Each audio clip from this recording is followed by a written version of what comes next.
Hello, good morning, good afternoon, good day from all over the world, wherever you are watching me from. This is Minister Ada Jesus, and we are in our program Arise Africa. Arise Africa, you are welcome once more in this wonderful program. Today, we have a very special program because in Arise Africa, we are on celebration. Amen. Somebody, we are on celebration. I don't know if you know that the month of May is the World African Day. The World African Day, 25th of May is the World African Day. So in Arise Africa today, we are on celebration.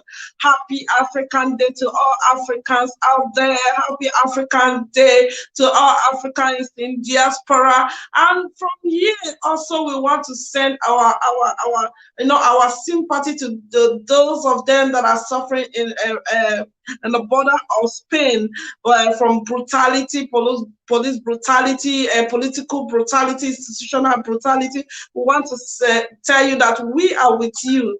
Traveling is your right, and no one has to take the right from you.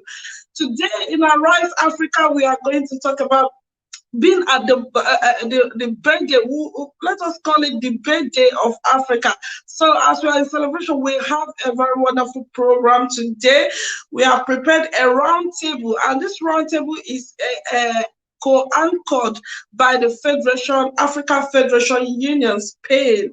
We are going to have two segments. We are going to have this week in English language and next week in Spanish language.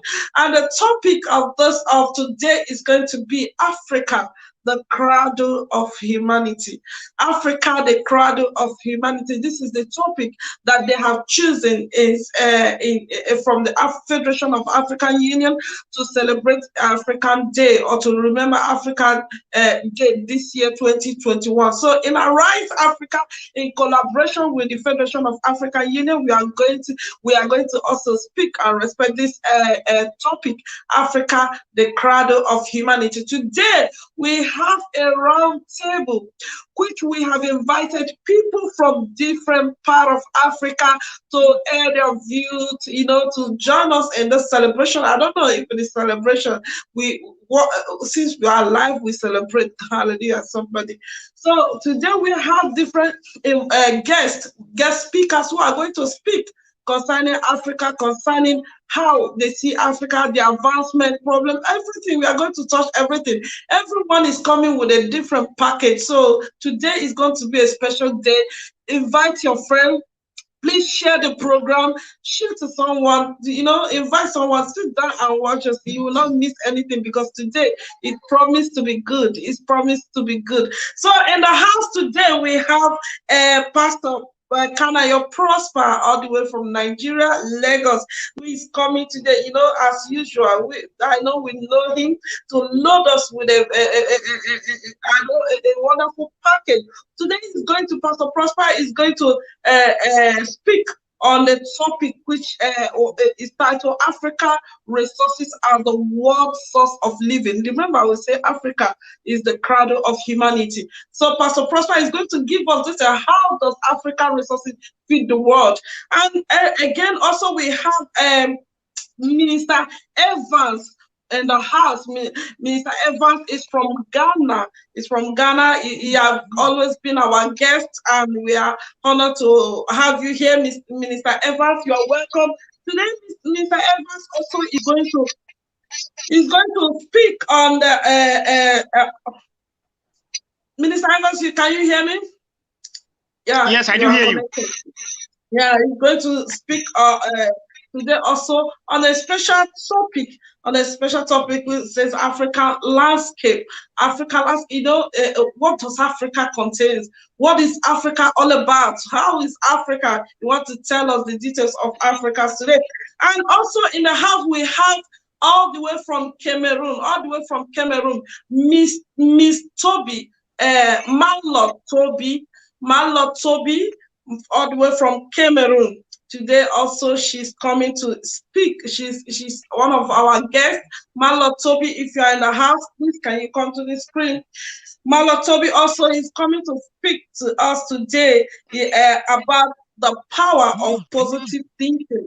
Because most times they have said that if Africa must change, we must change our thinking faculty. We must change our minds. We must change what, according to our Pastor Prosper, what the Western have, imbued in us. So Marlo thobi is coming to talk to us today. How, when they say change your mindset positive, how do you really do it? That's what Marlo thobi is coming to tell us today. Also, we have more other invitees in the platform who are not yet in now, but they will be coming very soon. We have Barrister Ada Messi, all the way from Nigeria. We also have enny, Okosun, all the way from Dubai. They will soon join us. So today is promised to be good. It's promised to be, hot. It's promised to be, interesting. So I just wanted to use the opportunity to invite your friends, share to people. This is Arise Africa. Every Saturday we are here. God bless you as we commence. So I want you to introduce yourself small to the audience. God bless you for coming in. First of all, happy African Day. Happy African Day to everybody. This month is the month of remembrance of Africa, World African Day. So we are on celebration. So Pastor Prosper, we already know you. So please, can you just in 2 seconds introduce yourself? God bless you, sir. Yeah, good afternoon, my fellow Africans. Happy African Day. Number one, I'm proud to be an African. Africa is a blessed land. Africa is a special land. Well, I'm one of the senior lecturers of African Institute of Spiritual Education. So I thank everybody at this same platform, and I wish everybody here happy African Day celebration. Thank you. Sir. Thank you, sir. We are honored to have you in this platform. It is a great privilege. I same to you as a fellow Africa. I believe we are African. We are proud to be an African. Minister Evans, God bless you. Please, can you please tell us more? We have been seeing you. We have been hearing from you, but we don't really know who you are. Hello, good afternoon, everybody on this program. I am Mr. Evans from Ghana, and I'm the president of the Ghana Association in Valencia. I'm very happy to meet you all here as Africans, and learning and thinking for the welfare of Africa. Thank you very much as well for the celebration of Africa's Day. We have to take these opportunities to learn many things about our own selves and our own motherland that God has given us, and know the values of how God created this land for us to stay on it, not to leave it, and how we can build it, and how we can secure it for others, more especially our generation to come, to stay on it so that they can praise the Lord on what He has given us, and then adore Him according to the gift that He has given us. So today we shall learn a lot of things. We shall hear many things about our own land that God has given us. Thank you. Thank you, Mr. Evans. God bless you. It's a great privilege to have you in this platform. You are just wholly welcome, and wish you the same in African Day. And now, Miss thobi from Cameroon, please, can you once more introduce yourself? Tell us a little bit about you. Miss thobi, you are welcome to Arise Africa. Thank you so much. Hello to everyone again, and it's a very, very great pleasure to be here with you in this show. Thank you for the topic. Thank you for the invitation. Usually it's always a pleasure to me to talk about Africa. It's our land, it's our passion, it's our blood. I'm Marlo thobi. I'm from Cameroon, and I'm just here to learn about yourself and vice versa. Okay, thank you for being here. You're welcome. Thank you, Marlo, thobi, Pastor Prosper, and enny. And also today, I just want to use this opportunity, this privilege to introduce, to call on our host, Mr. Pastor Chris. Many times he have been on the, on the technical side, so we don't know the brain behind all these things that is happening on Kingdom Radio 94.9 FM. He's just the head. He's just the brain behind it. He's just the one that hold the mountain, the anointing, the vision. He's the one that have made all these things possible. He have taken the cross to to announce the gospel of Jesus Christ all over the world and to support those of them who are willing to announce the gospel of Jesus Christ. So I just want him to just in a few minutes tell us just a little bit about him, because today he's going to speak on my program on his own topic, what the things that the world have refused to talk about Africa, the things they will never tell you about Africa. Nobody can tell your story more than you. So those things that they refuse to tell those good things that they have refused to show about Africa, today on Arise Africa, we are going to tell them to you through our host today, Pastor Chris. Pastor Chris, please, just in a few minutes, can we just know you? God bless you, sir. Hello, good afternoon. Good afternoon, every one of you. Good afternoon, Ada Jesus. This is Chris Abikss here, one of your messenger who God have assigned on this assignment of bringing the truth all over the whole world, because I know that it is the truth that can set everybody free. So I'm so happy to be on this special program, African Day, as we are celebrating it. Although we are supposed to celebrate this on by next week, but we decided, since it's going to be in two segments, I don't speak Spanish, so I'm so happy that Jesus, you have invited me to be part of this celebration, and as an African, and I'm very proud to be an African, and I know even in my next life I'm going to be an African. Thank you so much, Ada Jesus, as we enjoy the show. God bless you.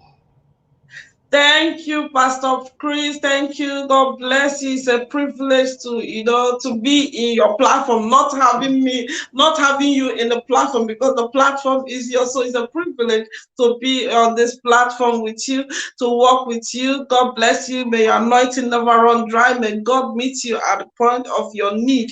God bless you for what God have been using you to do, because without you, nothing of this would be possible. So still remember that we are still on Arise Africa on our special program. Today is the birthday of Africa. Wait, not today, on the 25th of May. So we are in the month of celebration of Africa. So in Arise Africa, we are on celebration. So today we have a special program. Remember, the topic of today says Africa, the cradle of humanity. Do you believe that Africa is the cradle of humanity? Of course.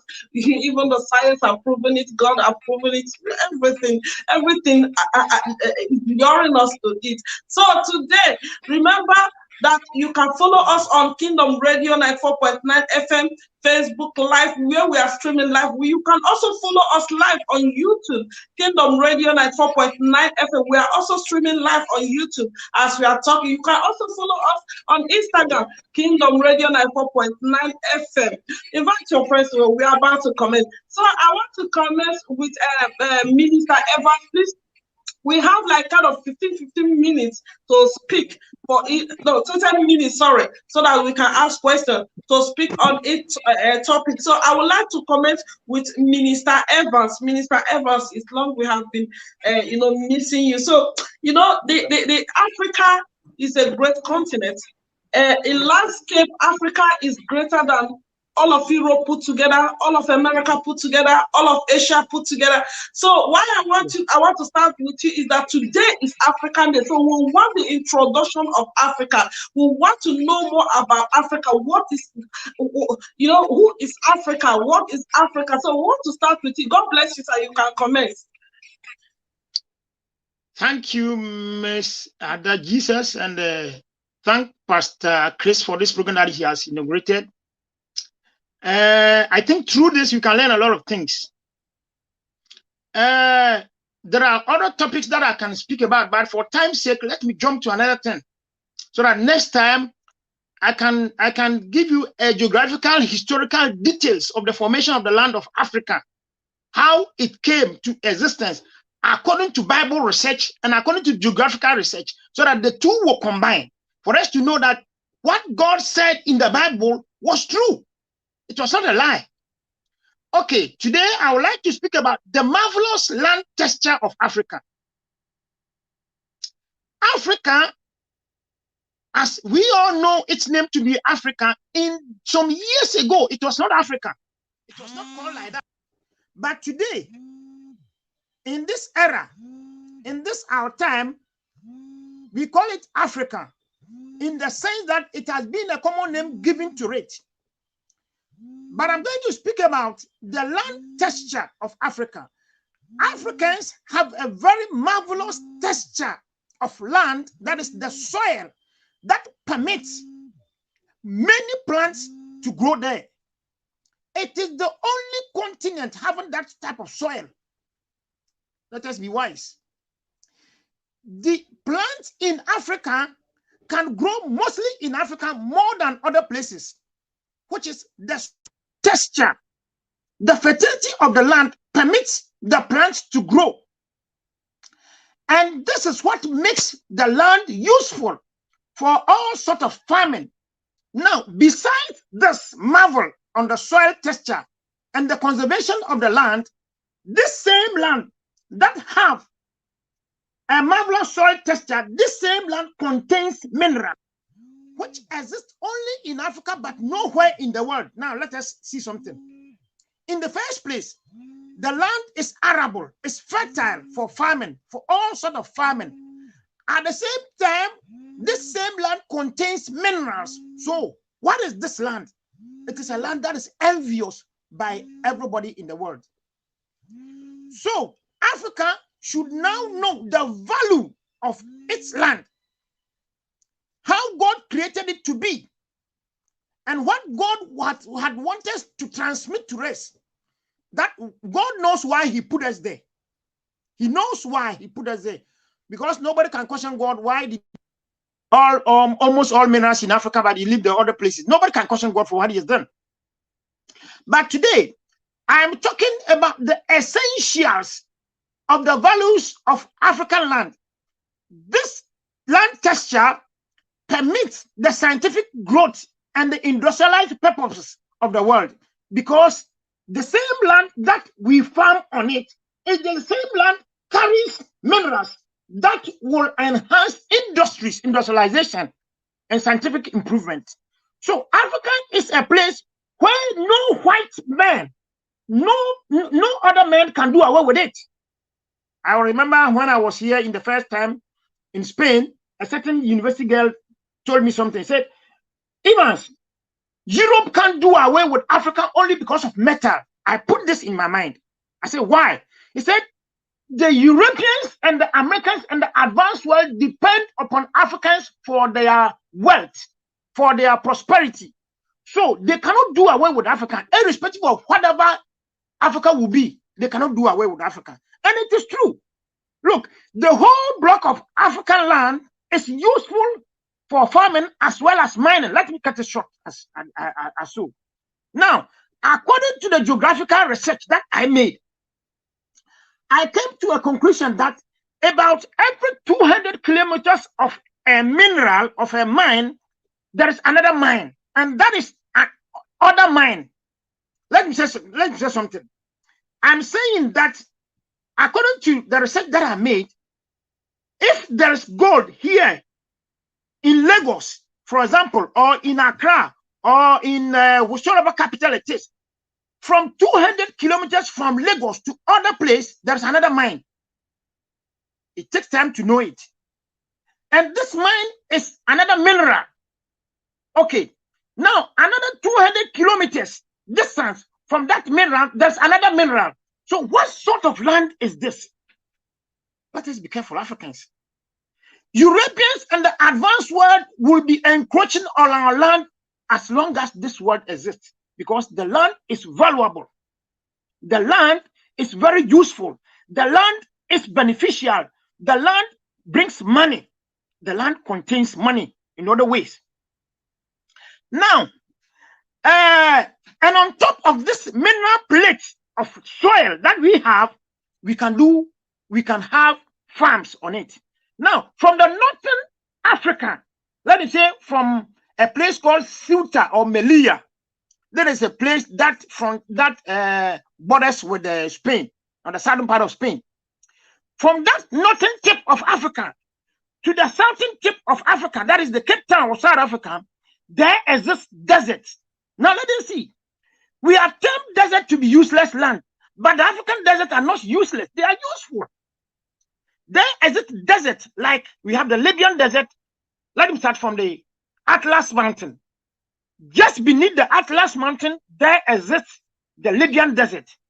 Now, from the Libyan desert, we have the Algerian oasis. Okay. Now, from the Libyan desert and the Algerian oasis, we have the Egyptian desert. And then from the Egyptian desert, we have the Nubian desert. They are small deserts. And under this desert, there is the Sahara desert. Okay. And this, even on the Sahara desert, some parts are arable. On the Sahara desert itself, some parts are useful for farming, according to what those people living there told me. Now, these deserts live in a place that is on the latitude of 23.5 degrees north. That is the Tropic of Cancer, and 23.5 degrees south. That is the Tropic of Capricorn. And within this place exists the 4 tropics. So we have the Tropic of Cancer in the northern part of Africa, and we have Tropic of Capricorn on the southern part of Africa. Within these 2 tropics exists the real tropical zone on Earth. We are doing geography. Let's see something.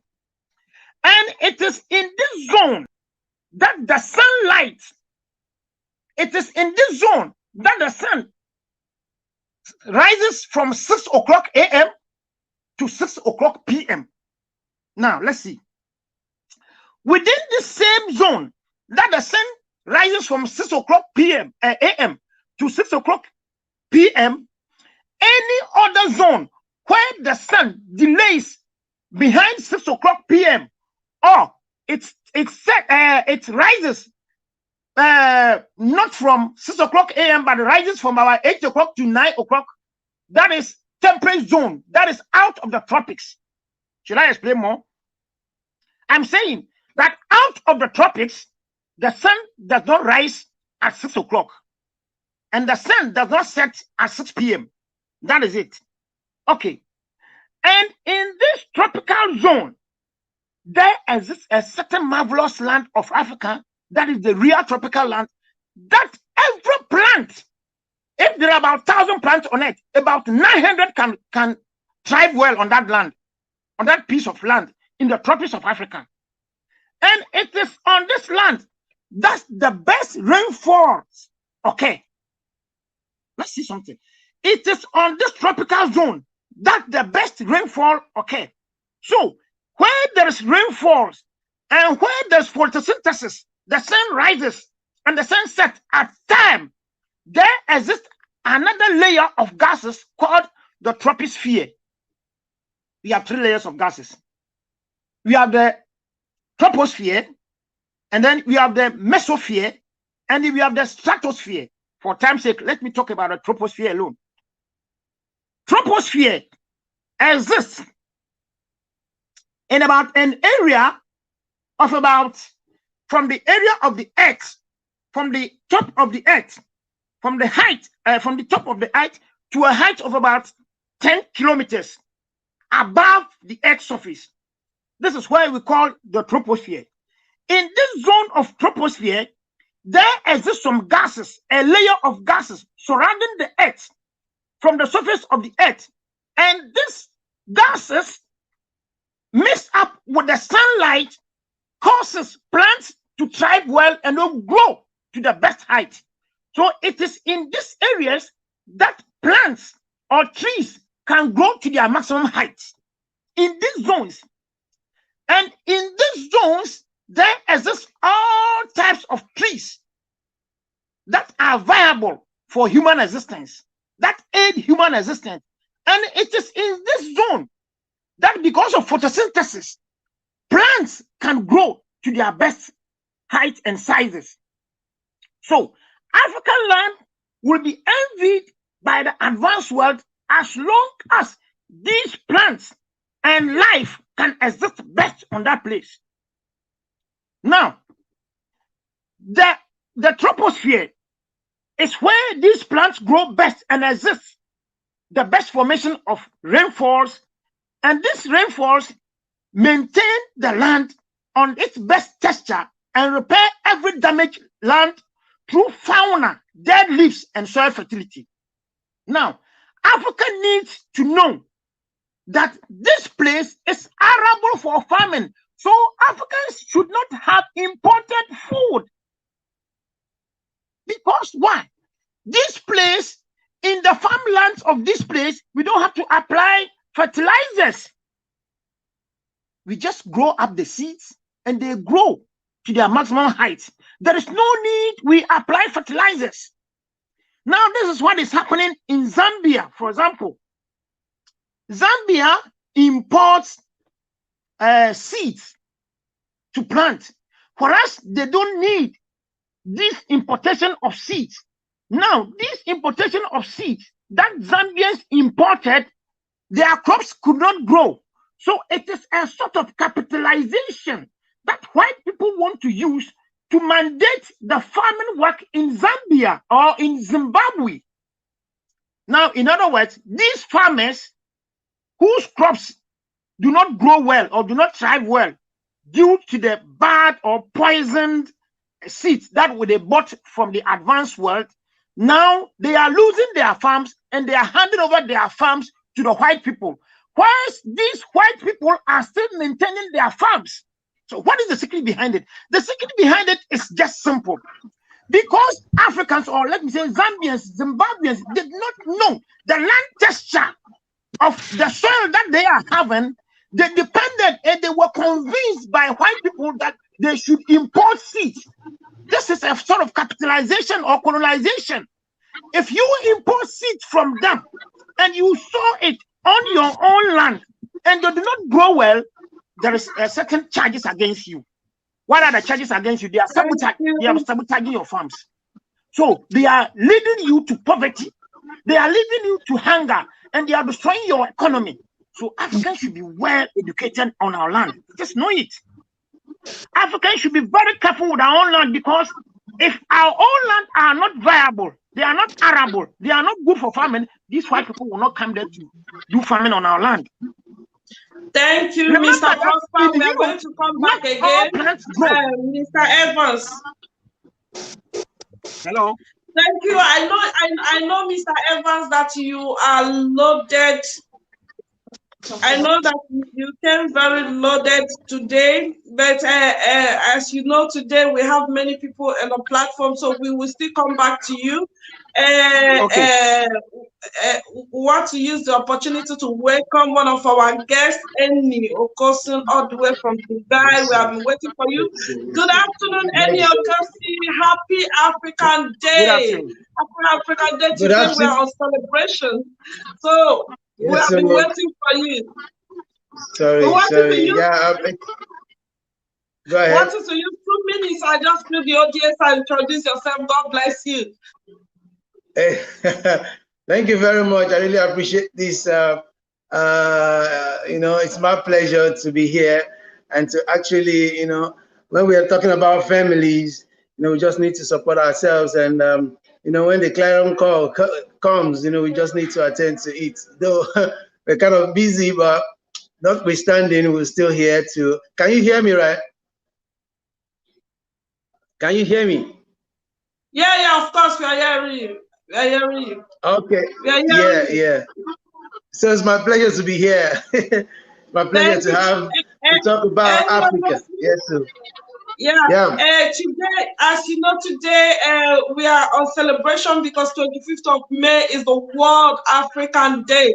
So in Arise Africa, we have decided to start our own celebration on time. So I'm just using the opportunity to say Happy African Day and to ask you, today in Arise Africa, we have a special topic which says Africa, the Cradle of Humanity. So we want to know what will you be speaking on today in Arise Africa? God bless you. What topic will you be speaking on today? Yeah, I will just be speaking on you know, the positive movement that should, be seen in African as a whole. God You bless know, you.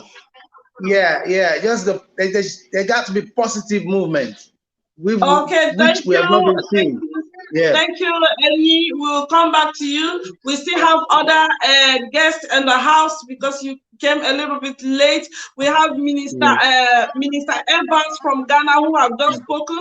He was really telling us, giving us details, about Africa and what it contains. Now I understand why Africa have been an AV of the world. And also we have Pastor Prosper in the house all the way from Nigeria. We are also having Miss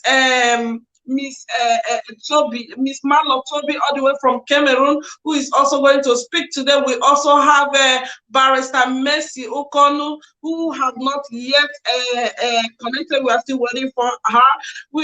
And today I think it promised to be great. It promised to be great. We welcome you once more in the program. Please enjoy yourself.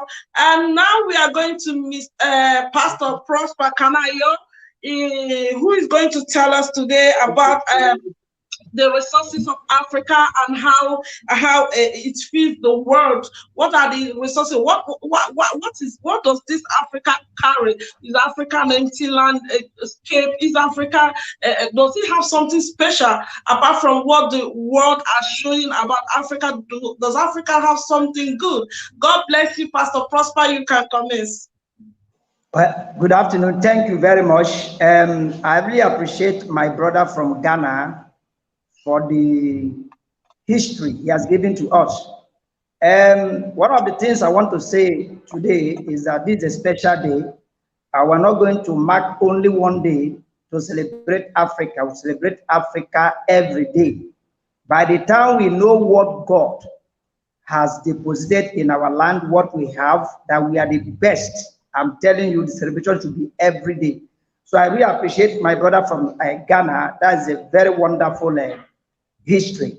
And some of the things we are going to say here today, we're going to share today, you may not even have it in schools, because like I keep on telling anybody, don't allow anybody to talk about your own history. Anybody telling your own history means that they have tell you with the history I know about Africa, that look, Africa happens to be the oldest continent. I can tell you, that's why when you make a research, discover that some of them we agree that Africa have no history. Africa have no history because from the time Africa started existing, none of them have known anything about Africa until a man from Portugal, Prince Henry. He was the first person to discover Africa. But before that, and there are many histories about Africa they don't know. So if we want to get the original history about Africa, we must go back to the Creator, to our God. No man on earth. We can tell them about their history because we started before them. And I want to let every African know that Africans have ruled this world for 15,000 years. They should go and make a research. Africa have ruled the world. The Egypt, they call it the time of Egypt was the first. Africa was the first world power. They should not put that history on the dustbin. We are the first world power. We rule the whole world for 15,000 years. The history is there. They should go and find out. When they talk about civilization, it started in ancient Egypt. So if they want to know how the whole world started, what they're enjoying today, it started in Africa. But I discovered that when they saw the way Africa was moving, they just tried to tamper with our destiny to now sell lies to us. So I'm happy with my brother when he was talking about the landmarks, and I want to give a little history to back what he has said, that Africa occupied 30.37 million. In short, the 60,000 of the entire world is occupied, in the whole land in the world is being occupied by Africans. Go and find out, even as big as China, they occupy only 9.6 million. The whole entire Europe occupied only 10.18 million. While United States of America occupied 9.8. The figures are there. So by bringing China, Europe, and entire America, Africa is bigger than them. Their own is about 28 points. Why Africa occupied 30.37. Is it when my brother was talking about the mineral resources? I tell you that the mineral resources we have in only one country in Africa is enough for the entire world. That is DR Congo. And that's why when they came to deal with Africa, they started with DR Congo, because they knew that there's something about that land. I'm telling you, because I want to give you some history that you can never get from any school. They want to hide our history from us, but we thank God that we are coming up to discover who God has made us to be. If you trace the history of Africa, I'm telling you, we are connected direct from the Garden of Eden. I may not have time to go into that. The best is in Africa. And I want to give you some breakdown. Like I told you, that entire world, Africa occupies 60% of the entire world. Africa occupies the entire part of the world. Now I want to say that 90% of the raw material that the whole world needs, I'm telling you, is here in Africa. Is here in Africa. You see, when it comes to telephone, electronics, the raw material is in here in Africa. 80% of the raw material that are used for telephone, electronics, all these electronics gadgets, 80% is from Africa. And it's only from one country in Africa, DR Congo. I'm not going to go into details like my brother have already started, because talk about mineral resources everywhere. There's many that we have not even discovered. Recently in Nigeria, they started discovering gold. Gold have been there.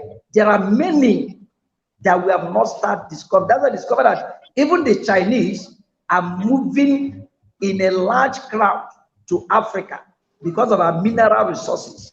So when it comes to a continent that God actually blessed, it's in Africa. Talk about any. I'm going to give you some figures for you to go back and go and find. Like I told you that 85% what it takes to produce telephone, electronics, laptops, everything on electronics is from Africa here. And meanwhile in Africa, we don't produce all these things. I know that we are getting ourselves back. We are getting ourselves back. Now, again, I want to know that 60% of the raw material to produce battery, car battery, 60% is from Africa. 60% of the raw material for Africa, for motor battery, is from Africa. So I want us to understand, because I'm going to give you more details and let you know that the best oil, when it comes to oil, Africa has the best. Africa has the best oil in the world. Talk about Nigeria, talk about other countries like Angola. Go and make your research. I took time to get all these things. And these are some of the things they don't want us to know. They don't want us to know. And enough is enough. And that's why it says that we need to start celebrating ourselves. We don't need until the World Global Day says a day for Africa. Because without Africa, no continent, no country in the world will survive. I'm telling you. Yes. When it comes to manpower, when it comes to manpower, give it to Africa. If it comes to manpower, give it to Africa. That's why I have said that even the skin we have as Africans is a big advantage. There's no need of changing the color. Our skin, there's no weather anywhere that can resist our skin. But to them, they can't stay in some continent or some countries under the sun for more than 2 hours or 3 hours or 4 hours, they will melt. But an Africa can stay in a cold. Our body is good for cold. Our body is good for sun. Our body is all weather. So we have advantage more than any continent anywhere. And that's why when they came to sell lies to us. And like I said it, Africa must arise. My brother from Africa, from Ghana, I really appreciate you. I will later get your number because we need to talk more about this, because we are putting some documents to make sure that our children will come out of this. We don't need to go to any country. They can help us.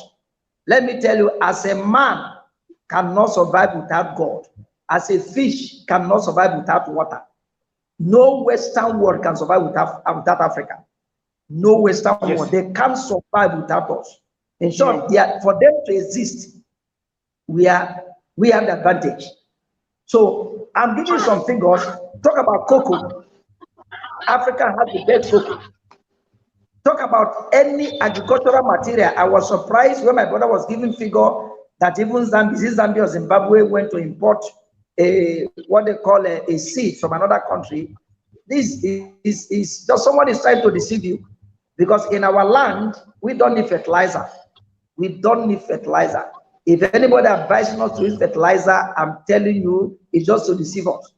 Even my little community, my little state, my little village I came from, we produce the best yam. We don't need any cassava. Africa is blessed with mineral resources. When I begin to give you figures, what Africa produces all over the world, because my brother from Ghana have already said a lot of things. You can't talk about Africa without talking about our land. Our land is very, very good for everything. There's no anywhere in Africa that you cannot get mineral resources. Mineral resources is uncountable. There are many we have not discovered in Ghana, from Togo, from Liberia, from South Africa. There are many of them. And as I see them staying in South Africa, they didn't stay in South Africa for a longer time because they love blacks. No, because there's a hidden treasure in South Africa. Go and find out. Go to what they call it, Ivory Coast. They are there. There's something they have discovered that they don't want to leave. So when it comes to raw materials in Africa, I can tell you that, look, Africa is dead. When my brother was trying to put the history about the name, Africa is not our first name.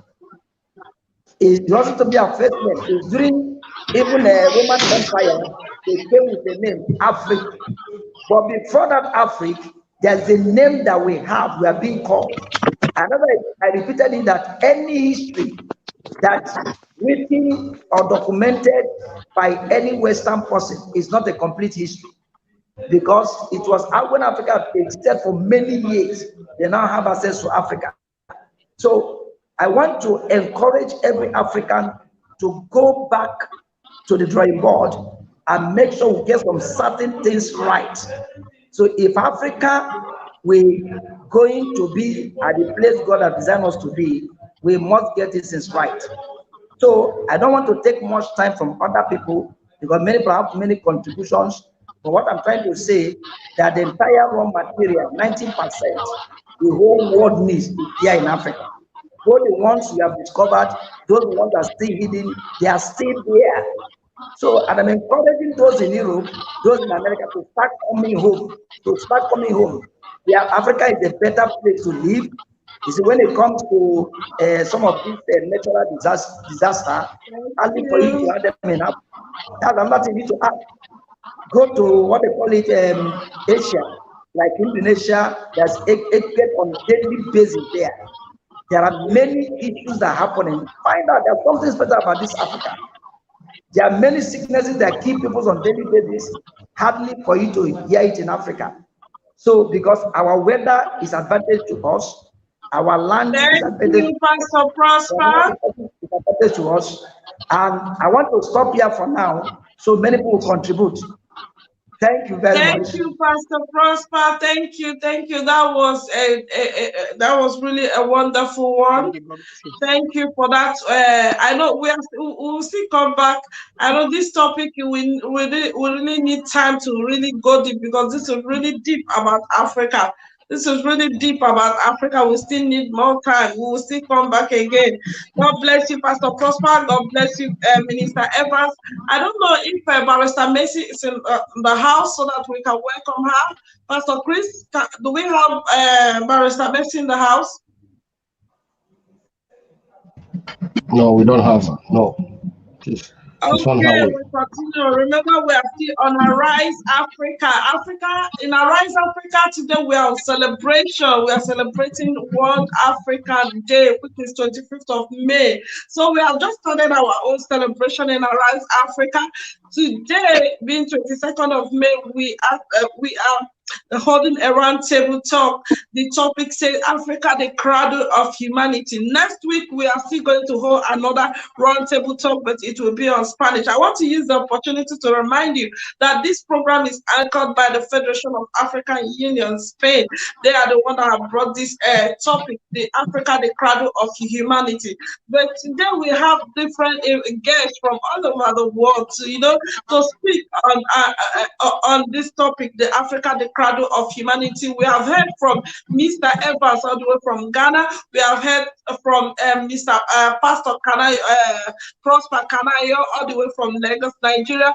I want to hear now from our sister from Cameroon, Miss Marlo thobi, who is coming to teach us about positive mind. Because all these informations that Mr. Evans and Pastor Prosper have given to us, it seems that the African they don't get it because we keep on thinking, we keep on reducing or putting ourselves below the other world. We call the other one the civilized world. We are the uncivilized world. They are the one that have gone far. We are still in the primitive. But you can see that from the fact of what they are saying, we are supposed to be on the top and not down. God has made us the first and not the tail. So what do we need?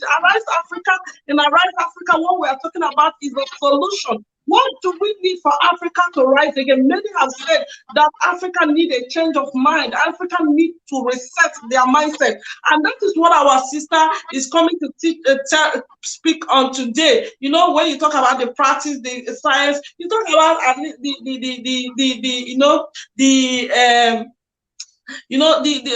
don't know how to put it. The other side of it, to work on human minds, because according to Pastor Prosper, that are one of the most problems that we Africans are having, because they have so dealt with us that we no longer believe on ourselves. How do we change our minds? So we are inviting Miss thobi all the way from Cameroon. Miss thobi, are you in the house? Of course, I am here. Okay, you can comment, darling. You have 10 minutes. God bless you. You can comment. Thank you so much. Hello again. Thank you for the opportunity for being with you here, guys. It's a great pleasure for me to talk about my roots and to talk about my land, my country, Africa. Africa is much more than Africanity. It's just much more than blackness, traditions, and dash. So we are talking a lot about the changes that have been needing in our country, in our continent, and much more in ourselves as individuals, our African people, our African men and women. We are always talking about changing this and changing that, but we used to forget that change starts by ourselves. If I want to change my environment, if I want to change my behavior, if I want to change my way of thinking and my way of living, I need to start the change by myself. That's now how we start talking about mindset. Here in Africa, we have a problem of mindset. We have a problem of mind thinking. And I'm very certain that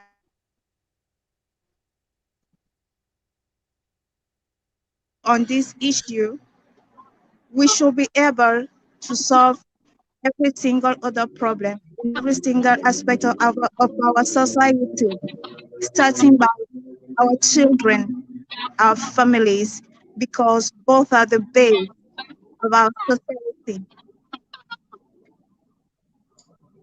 How can we, what is a mindset changing? A mindset changing is a concept that we have to adopt. So you can apply it in every single aspect of your life, starting by your daily routine. Marlo, can you hear me? Some aims, some goals, and some objectives. If I need, for example, if I need a job or if I'm finding a job, I have to finding a job really not just for talking, but by doing it, not by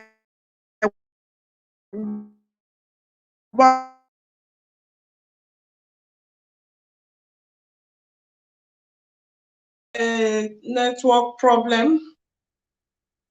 I guess Marlo is having a network problem. So I think very soon she will connect back. I want to use the opportunity to remind you we are still on Arise Africa. Arise Africa, please, if you have not shared the program, please take your time, share the program, share to your friends, invite your friends. We are talking about our nation, our land, our continent. Yeah, you know, no matter how comfortable you are where you are, your home is your home. If your home is not in order, wherever you are, people will make mockery of you. So that is why we have put up this program to know how can we, you know, the English people say charity begins at home. You must put your home together in order to come outside and make make merriment. So when your home is not together, not in order, so when you come outside, people will say go to your home and put it together again. That is what we are doing in Rise Africa. Miss Marlo, are you back? Can you hear me? Miss Marlo, can you hear me? Yes. Can you hear me? Please, if you have any other device, please can you reduce the volume because it's affecting your connection. If you have any other device around, maybe any other phone or this thing, try to put the sound off. It's affecting your connection. So and you can continue, please.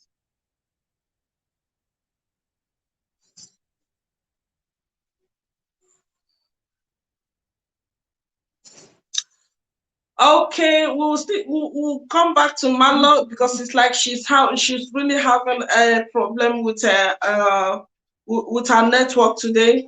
I don't know, she's really having a problem with our network. So as I was saying, we are on Arise Africa. We need to put our continent together. We need to put our homes up and doing, and that is what Marlo is telling us, that for we to change other people, we must change ourselves, because you cannot sell something to someone that you yourself does not believe on. And how do we do that? By starting from the upcoming the youth, the small ones who are yet teachable. Begin to teach them things. Begin to tell them the value of their continent, the value of their home, the value of Africa. Tell them what Africa, all these things that these great men are teaching us. Teach it to your children. Tell your children how to value themselves and value others. Because if you don't value yourself, you don't expect others to value you. That is one of the problems that we are having in Africa, because we put others first. We celebrate others and we consider ourselves low when God have put us on high, when God have made us the giant of this world. So why are we ourselves? Then what we need is to change our mindset. If we don't have Marlo, thobi, if we don't have Marlo, thobi in the screen, then we can maybe. I am okay, back. you're here. Okay, Marlo, please.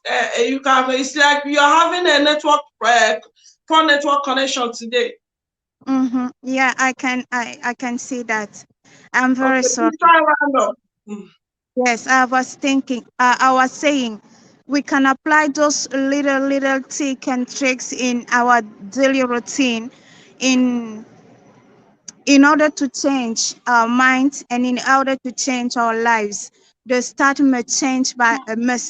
change must start by ourselves. If we need, if we wish for a better children, I need to be a better parent. If I wish for a better world, I need to take care about the environment today, right now, not tomorrow.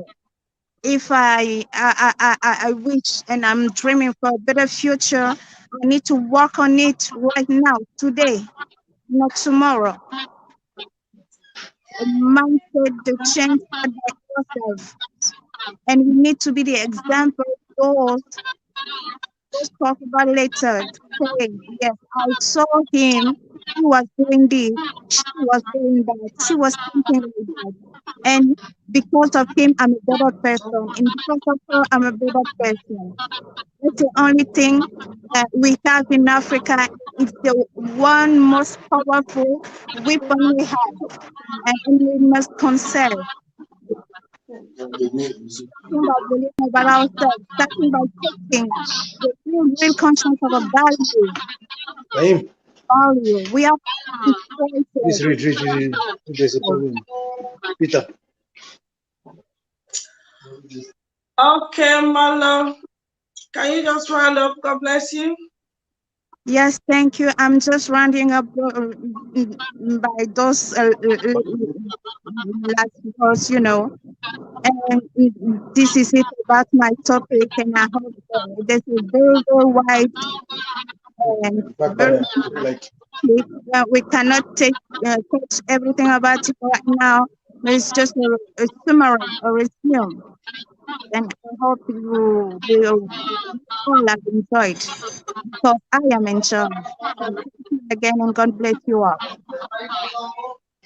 God bless you. Thank you, Marlo Toby. Thank you for that great word of the truth. You are, Pastor Chris, please, can you mute the mic? Thank you, Marlo Toby. Thank you. That was great. That was nice of a truth. If you want to change a nation, you must start by changing yourself. If you must change a community, you must start from changing yourself, because what you don't have, you cannot give out. What you don't have, you cannot give to someone else. So if we must change Africa, we Africans will must start changing. If we want the world to see us, how we want the world to see us, we must really start seeing ourselves the way we want the world to see us. We are still on Arise Africa. Today we are on celebration. This is African Day. So happy celebration wherever you are. Happy African Day. This is Arise Africa. The topic of today says Africa, the cradle of humanity. And that is what we are doing today. We have invited different guests from all part of Africa. We have got Mr. Evans all the way from Ghana. We have got Pastor Kano Prosper all the way from Nigeria. We have got Marlo Toby, who have just told us about positive thinking and rechanging our mindset in order to fit into what we are demanding from the world, all the way from Cameroon. And we also have in the house, all the way from Dubai, Minister Enny Okosun. Minister Enny Okosun today is coming to tell us what he feels that we Africans should observe and what we. So I don't know. Listen and stay cool and listen to this from Minister Enny Okosun. You can comment, please. Yeah. Thank you for having me once again. And yeah, as Africans, man, we don't think too much, man. Yeah, respect for other peoples that have spoken, really. But this is a new generation, man. We need to walk with the trend. yeah, other speakers, due respect, really, what I heard them speaking about, landmass, geography. I ain't no geography student really, but I know the right thing to do. And I know what the Europeans, even as small, it's not about how big you are. Yeah, I was looking at the Google now, the biggest Africa, Nigeria is big, Africa is big. It's all bullshit, man. Because we don't have wisdom of God. What we are putting into place is wisdom of men, and it has actually, given us, bad names everywhere, everywhere. Even if we were colonized by a king, we should act like the king. But because we have the wisdom of men, we are acting like a fool. Because when we look at our landmass, as other people are talking about, that is not what we have resources, but we are not making use of these things. So we need to arise. It is not today. My mentor, one of my mentors, Magic Fisher, he said, arise from your sleep. You don't say, man. But we're still fucking, sorry for using F word. We're still sleeping. Even our leaderships, we don't have right, we have negative minds. And that's why we're not moving positively. And that's why we're talking about positive movement. What can you do? A speaker, with due respect, talking about this thing originate from Africa. We are making this from Africa. We are making that from Africa. What has it got us now up to this moment? If we cannot bring good out of things, then we are all fools. We are large, but we are fools. So we need to arise, just like you have said. How do we arise? Is to think positive. Is to have this positive movement, just like the last speaker said. We don't have, especially our government, African government, they don't have the right mindset.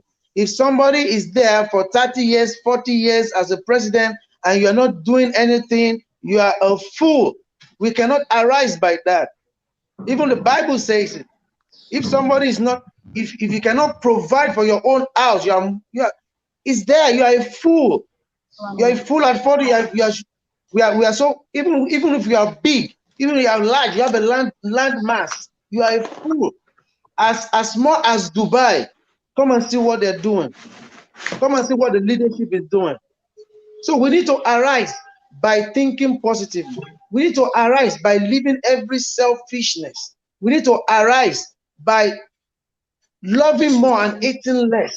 We need to arise by leaving all these old schools, ideas. No, we are like this, we are like that, we are big, we are that. We need to learn.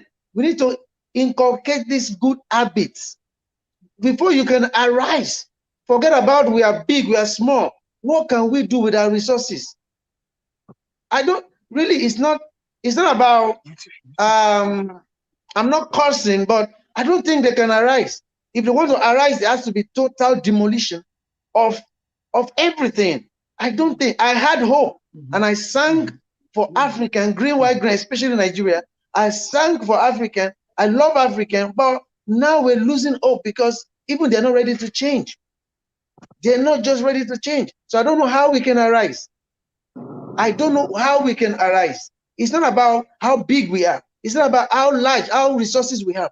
What we had, what have we done with it? So the positive movement is to see how we can fight and eradicate these fools.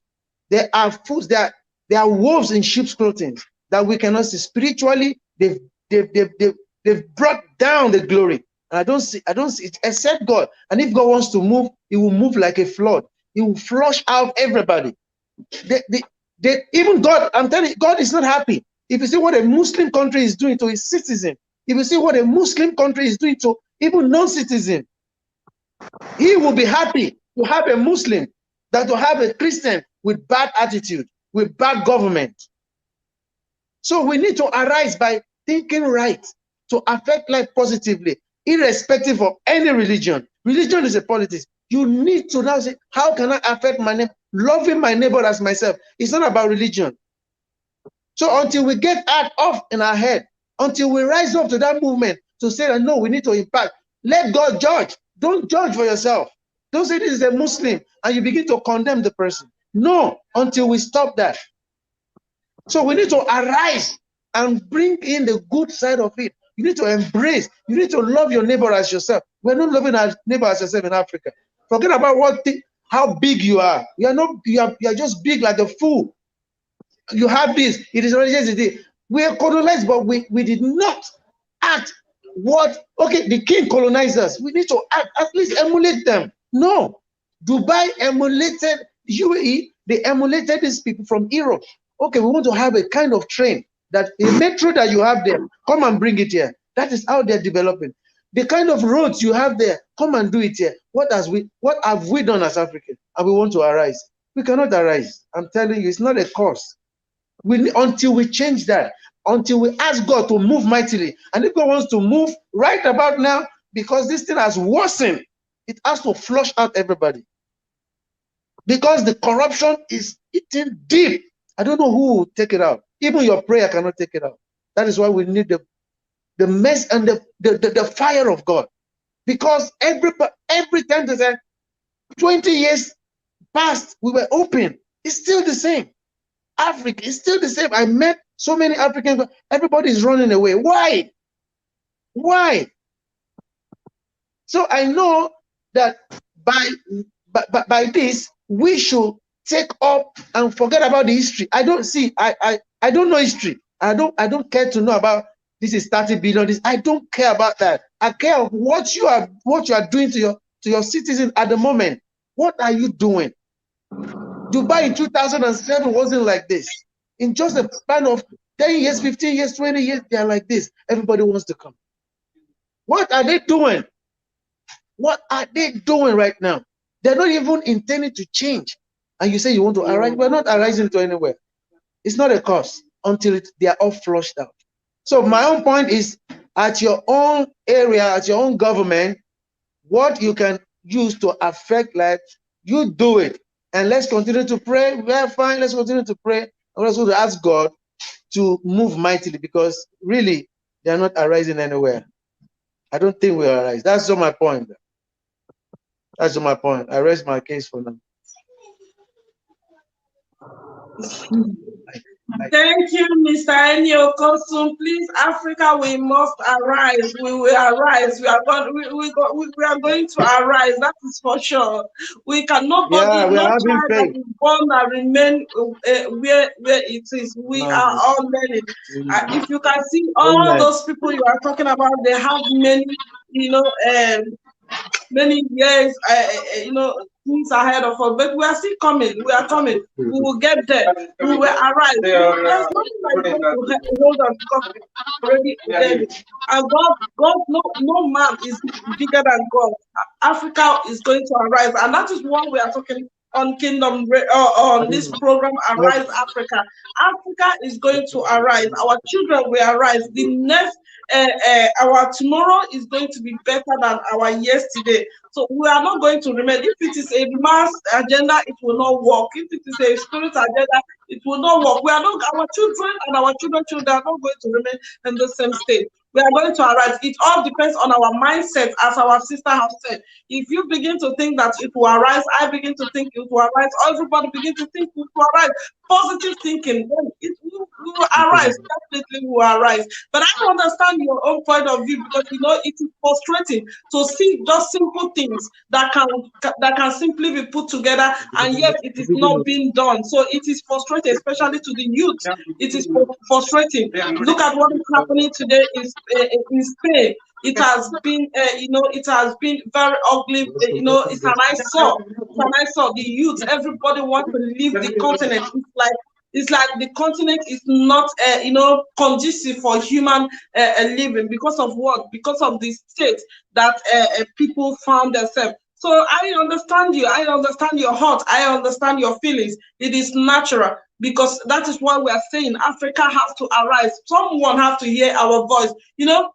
A journey of 1,000 miles starts in one place. Many years ago, there is no program like this. There are many voices today who are really speaking of shouting, let Africa, let there be a restructure of Africa. And we are also seeing what is, a problem seen is a problem solved. So I am hopeful that Africa is going to arrive. So we are still on Arise Africa. Today is our birthday once again. So I use the opportunity to tell you, Africans and diaspora Africans at home, happy African Day. This is Arise Africa, and I am Minister Ada Jesus. Today we are having a round table because in honor of African Day, which says Africa, the Cradle of Humanity. We have just heard Mr. Evans from Ghana spoke to us about landscape, about all the data of the identity of Africa. We have heard Pastor Kanayo Prosper spoken to us about the African resources and how it feeds the world. And we have heard Miss Thobi from Cameroon. So I spoke to us about resection of mindset. If we must change, if Africa must change, then we have to start changing ourselves. If people must begin to respect another, then we must begin by ourselves. They say charity begins at home. And our last speaker is enny Okosun, all the way from Dubai. He came with a holy anger. He came with a holy anger because he saw, how can you have all these things and yet it look as if that you are the one that the whole world have to be helpful. Why you are the one help feeding the world? How can God give you all these things and you cannot really put them together to make something? He cannot understand it. He said, what kind of foolish man that will have all the whole gold and diamond in the house and yet living begging in the street? I understand his only anger. And also in the house, we have been waiting for her. We have Barrister Ada Mercy, all the way from Lagos, Nigeria. Barrister Mercy, are you in the house? You are welcome. We have been waiting for you. You came late to my program. Okay. Please, can you unmute yourself? Yes, I've done that already. Thank you so much. I had some engagement, so I was a bit delayed. Okay, you are perfect. So you're welcome once more on Arise Africa. This is a roundtable. Remember, the topic of today says Africa, the Cradle of Humanity. And all the invitees in the house have used seconds. I want you to use the seconds to introduce yourself. God bless you. Can you hear me? Okay, yes, I can hear you now. Please, can you introduce yourself just in 2 seconds? Okay. Good day, everyone from around the world, wherever you're viewing from. This is a Barrister Ada Mercy Ukonu, and all the way from Nigeria, Lagos here in Nigeria. And I just want to say a shout out to all our fans out there and everyone viewing out there. I love you all. Thank you. God bless you, Barrister. You are welcome. It's a privilege to have you on this program today, Arise Africa. Today, Barrister Mercy Ukonu is going to speak on the topic which says Africans to the world and their impact. So, Barrister, you have 10 minutes. God bless you, and you can commence. Okay, thank you so much. Thank you very much, Minister Ada, and all the speakers. I really appreciate. Though I came late, I don't know what have been spoken, but I believe that much has been spoken about this topic, Africa. Now, Africa is my homeland, is my motherland. I'm so proud of an African woman, and I'm so proud to be an African. And one thing we need to note is that Africa is a beautiful, is a wonderful continent, and it's just like I don't know, just like we need to understand that the way you see your home is the way the outer world will see your home. If you see, no matter how bad a child is, the mother doesn't throw the child away, and no matter how poor your home is, you don't, because you're from a poor background, you tell yourself, Mom, I don't want to be a part of this family. This is still your family. So the first thing we must create in our minds to understand that Africa is our home. No matter how good it is, no matter how bad it is, Now, no matter how bad Africa is, I'm a person that I choose not to say the negative things about Africa. Not because I'm deceiving myself, not because they don't exist, because I choose not to say it. Now, we need to know that Africa is a vital world region. And some of the fastest growing economies in the world are in Africa, in the continent of Africa. And we need to understand that it is a continent of thousands of languages and cultures with unparalleled eco diversity, over 1 billion vibrant and innovative Africans. And we need to note that it depends on, I think I heard the last speaker. Now, fine, it can be very annoying when you know that you have a lot and still you can't do much, as if your hands are tied, or probably because of mismanagement and the things that we have on ground. But Africa has been playing a vital role right from the onset of the origin of Africa, because it is what we were meant to believe, or what have been passed down to us. That's the mindset that has been lingering. Now, there's an adage I always say that when you tie an elephant with something, when you tie an elephant to the wall and with a chain, and he has been chained there for a long time. Now, by the time you loosen that chain, he can't move, and you use a rope to tie that elephant. The elephant will still have the mindset of, okay, I'm still chained with a chain, so I can't move. So I believe that this is the mindset that is still been touching, that is still affecting Africa today. Not because we can move, but because sometimes I believe that we still have this mindset of this colonialism, or maybe the superiority or the inferiority of the blacks, or whatever they call it. But I don't talk about that angle. I'm not going into that angle. But we need to note that Africa, right from the onset, has been playing a vital role in the world. And when you look at the basic, the scientific things that are being developed, it started from Africa. So many things that we have in the world today, despite the fact that how well they try to erase the origin of it all, we know the roots of where it all started from. But the only thing with the black man is just that we just have to mind our mindsets. Anytime I talk about Africa, I just believe that the whole of the problem, the bulk of the problem of Africa is what? Is our mindset. If we can change our mindset of how we see ourselves, and I believe that the world will see us in a better perspective. We have a lot. We have the human resources. We have the human capacity. But the only thing we know that we don't have the human development itself, because when you look at how America is today, not because America is any better than Africa, but because they have the human capacity, they have the human resources, and the humans there are what develop both in minds and in every angles, and their level of thinking and everything is different.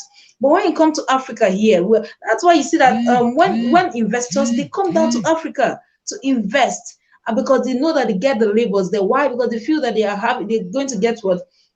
A cheap labor or whatever, because our governments have not put some things in place. But when you look at the world today, Africa is really making an impact in the world, in the world of science, in the world of medicine, in various fields. You find Africans making impacts there.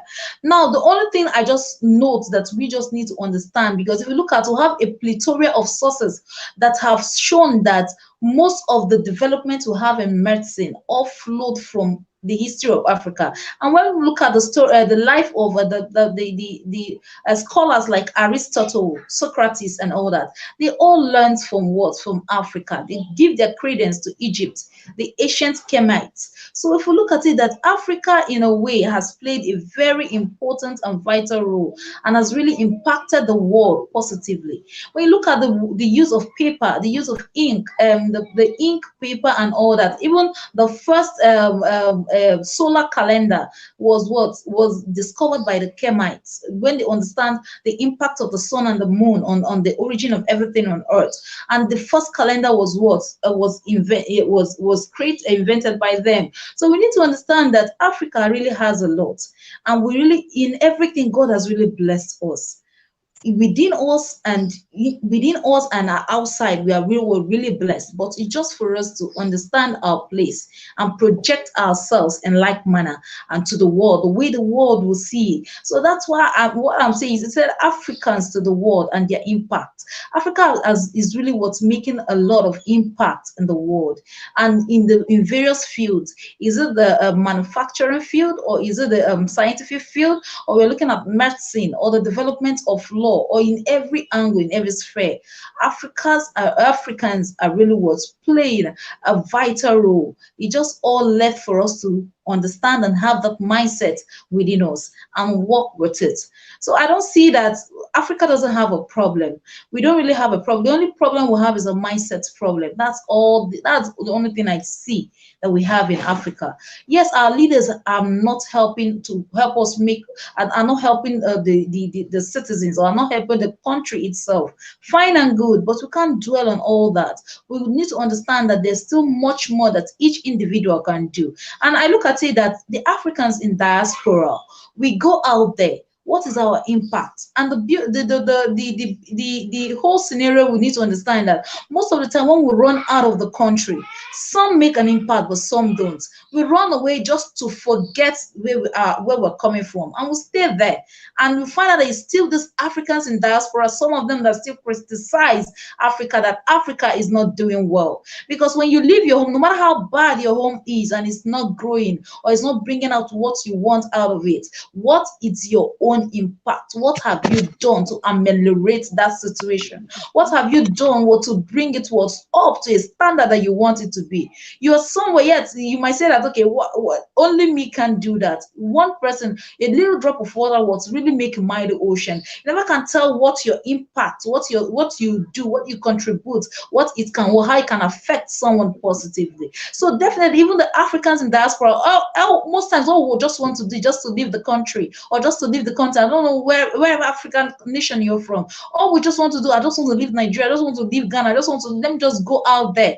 Those people who sat down and made the economy or the country a better place. So we can all still sit down to do the same thing as likewise. So what I know is that Africa is really what's making a great impact, because when you really look at the news and the things that are going around, that makes around the news, you realize that Africans are playing a great role, even in the world of Microsoft and in a lot of areas. Africans are really what's making an impact. But it's just for us to buy it more, fine-tune it, and also become better. We can get to the standard of America, or get to the standard of the world. But I used to tell people that don't compare Africa with other continents, or don't compare your own country here in Africa with other developed nations, because we are not at par, we are not the same. So we just need to understand that Africa, we can do much better than what we are doing if we only come together as one and speak with one voice, and not fight against ourselves,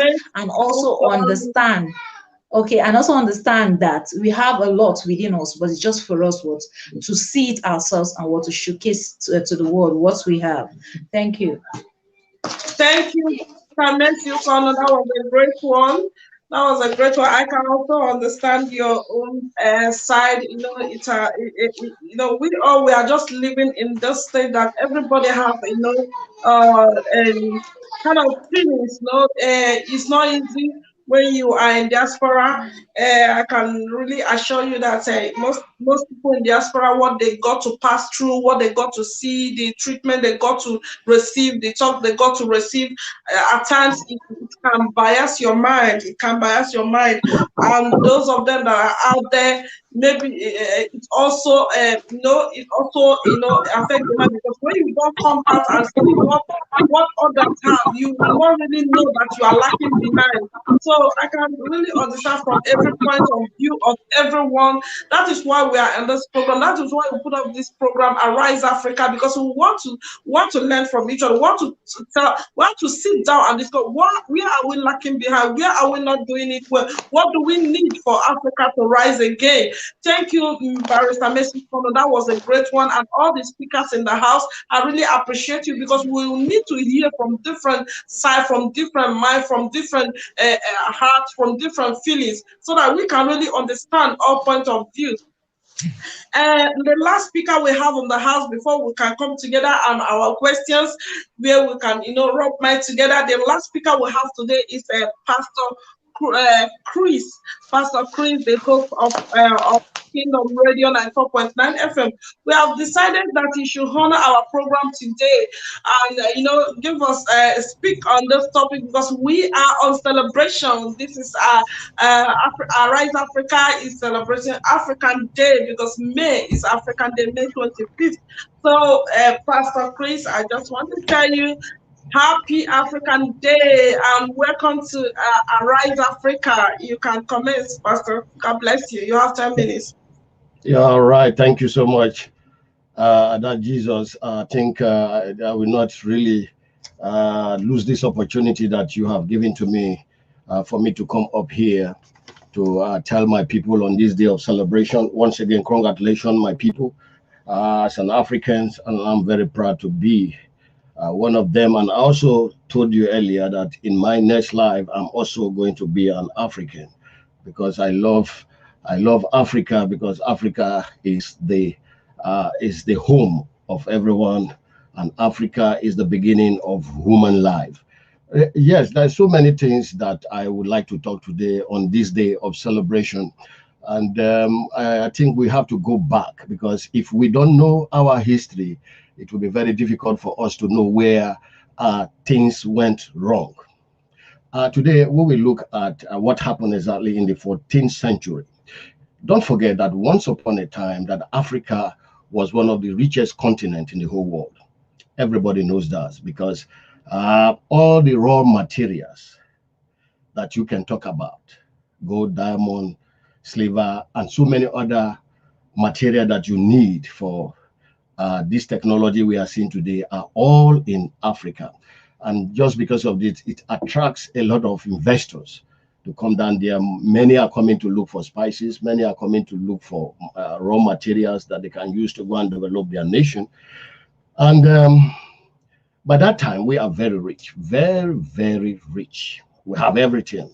We have the highest institution by that time, and things actually was really moving fine. Now, the question I want to ask today is what went wrong?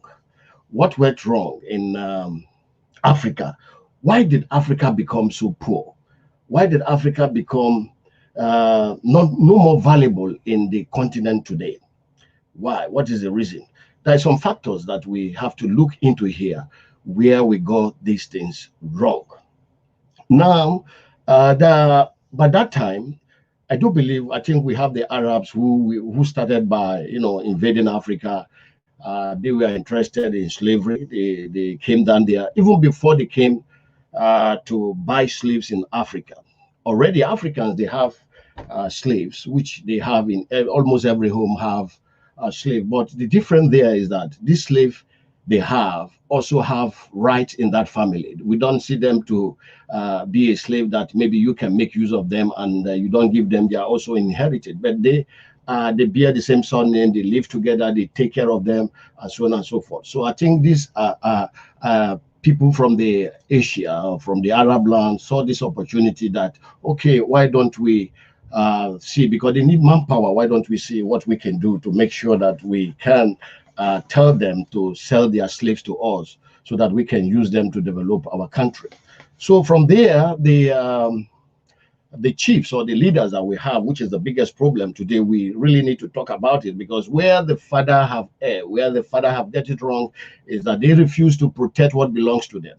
They refuse to protect their children, because they sold out their children, they sold out their future leaders out to the Europeans. So they make a deal, and what happened? They begin to sell their slaves, and now the question there is, how can they make economy from these slaves that they are selling to the Europeans and the Asians? What they do is that they have to create war.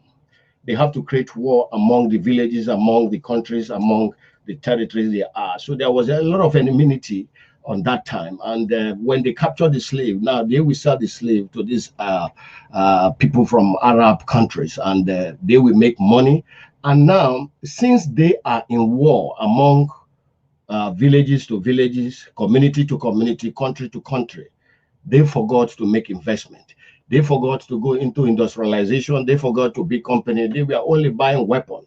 So now when they sell the slave to the Arab people now will also take the slave to go and do some production and produce a lot of raw materials. And also they will use the money that they have got to buy this raw material very cheap for them to survive. So on that continuation of this process of transaction, we discover that that they are getting weaker and weaker and weaker every day. And because of they are getting weaker and weaker every day, the Europeans saw that no, if these Arab people are also making money, we also need to invade, because that time they were more interested in East Africa. And they saw also that West Africa was also very interested. They have a lot of manpower. They have to invade West Africa for them to go in there to, you know, buy this slave to send to Europe. Because now what they are doing is that the Europeans, who are the merchants of this slave trade, they will buy the slaves. They will sell it to the Americans who need the slave to work in their maybe banana plantation or whatever they are doing it there by that time. So now they will now sell the slaves. What they do is that they will buy the raw materials when they have got the money from the Americans. They will buy the raw materials, then go back to their country, reproduce it, and now send it back to Africa for the Africans to buy this thing very cheap, because Africa by that time cannot even, they don't have knowledge, they don't have the skill. Many of them were farmers, they cannot even produce anything. So this is how the transaction is going. So now they focus on that slavery. Now, by that time, that was about the 14th and 15th century when that slave was going on by that time. And what happened was that the European saw that the Africans are getting stronger and stronger, and because of they have weapon now, and they begin to be scared. So they discover they saw that the only way that they can come in there to defeat the African is for them to make them more weaker. So they make them more weaker by trying to abolish the slave trade, which is giving them economy. So they stop this slave trade, and by that time the Africans are no more collecting money from the Europeans, and now that means there will be a reduction of war in their territory. Now they saw that now they are getting weaker, and they have no choice than for them to now totally depend on the Europeans. So in 1871 in Belgium, the king of Belgium saw that now the Africans are very weak, because remember that when you are weak, the stronger is going to use opportunity to come and invade your territory. So he decided to call all the European leaders in that conference to ask them that I think time have come for us to really invade Africa, because now they can no more survive. They have very poor economy. They cannot produce anything. They invaded Africa, and that is where the colonization started from. They divided Africa, and some Englishmen took some part, some French people took some part, some the Portuguese took some part, and this is how Africa have been butchered, and that brought that poverty that is really affecting us today. Now, the poverty increased in three things that happen, as I told you. They stop slavery, we become economically weak because we cannot no more receive money from the Europeans. And secondly, we have no money to buy any raw materials from them.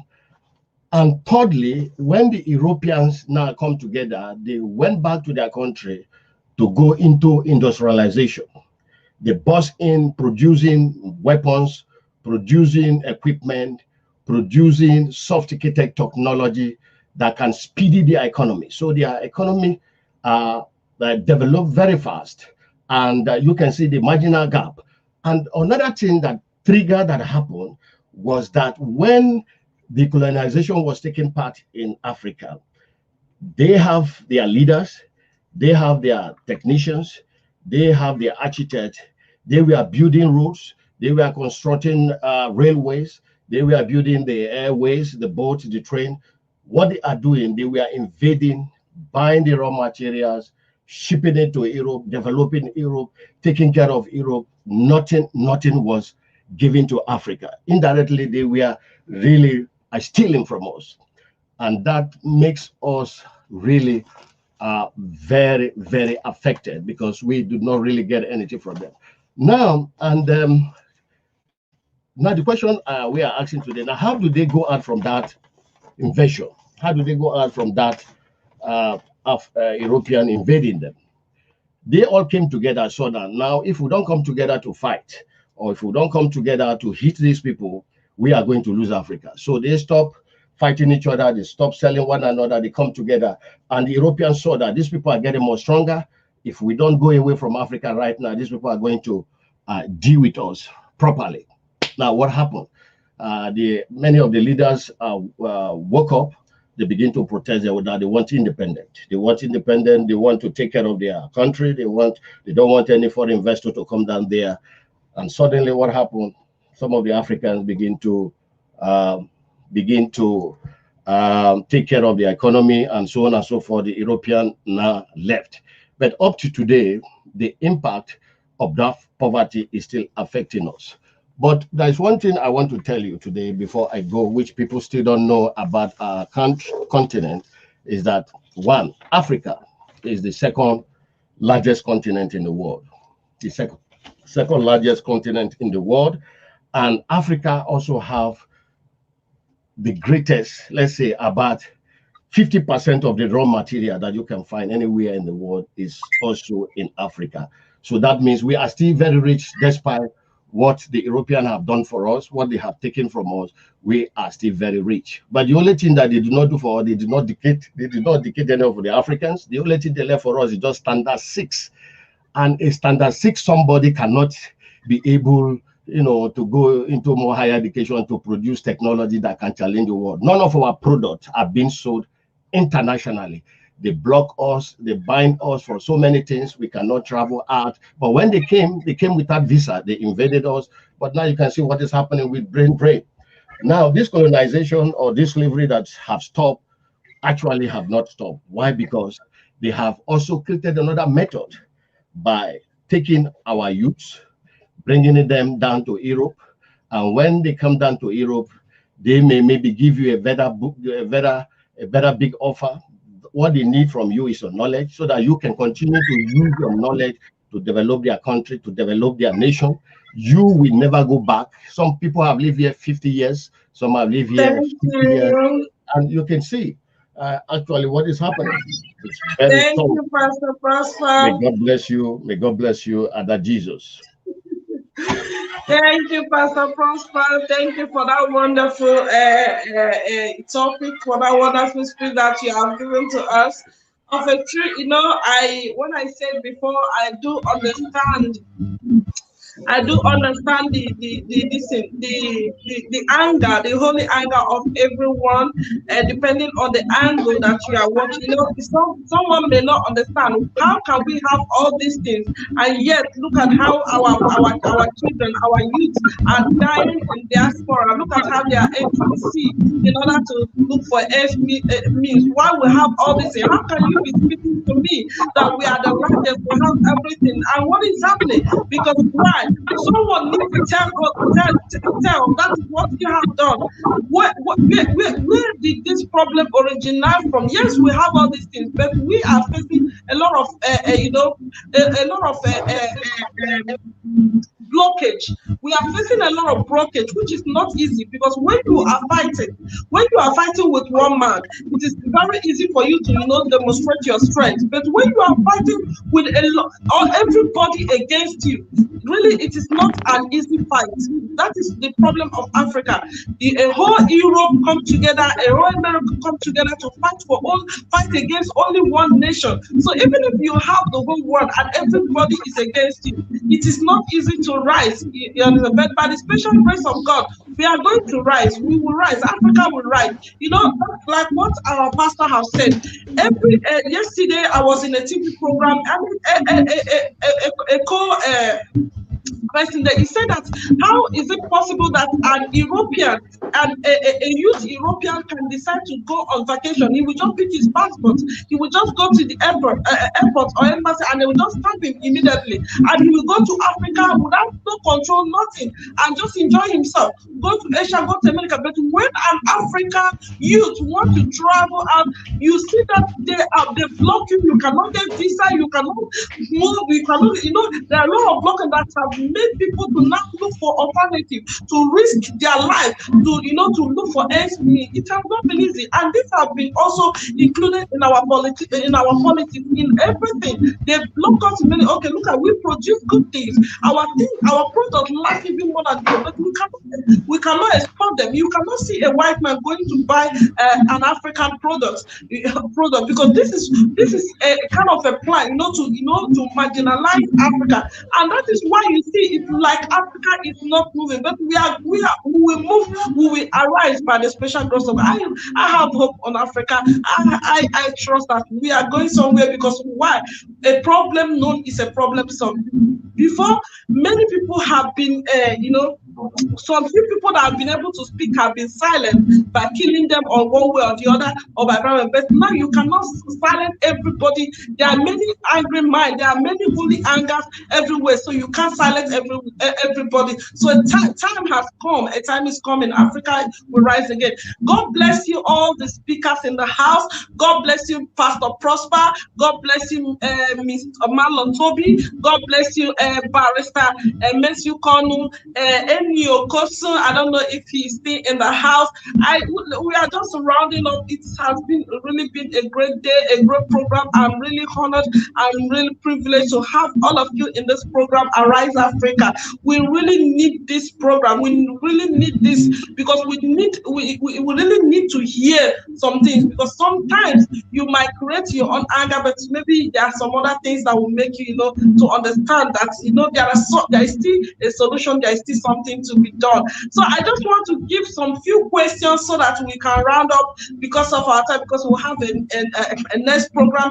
I will start by Pastor Prosper, who have talked us about raw materials and how it has impacted in the world, and the percentage of this raw material. So based on Pastor Prosper, based on today Africa, based on today Western world, America, and a whole lot, technologies are advancing, things are advancing. Yes, as our brother said before, education has been one of our problems, but today we can be able to access many things, access education. Our youth are struggling going out. Do you think that Africa still have the opportunity to restore back these raw materials and begin to implement them to finish goods, in order to to increase our production or productivity?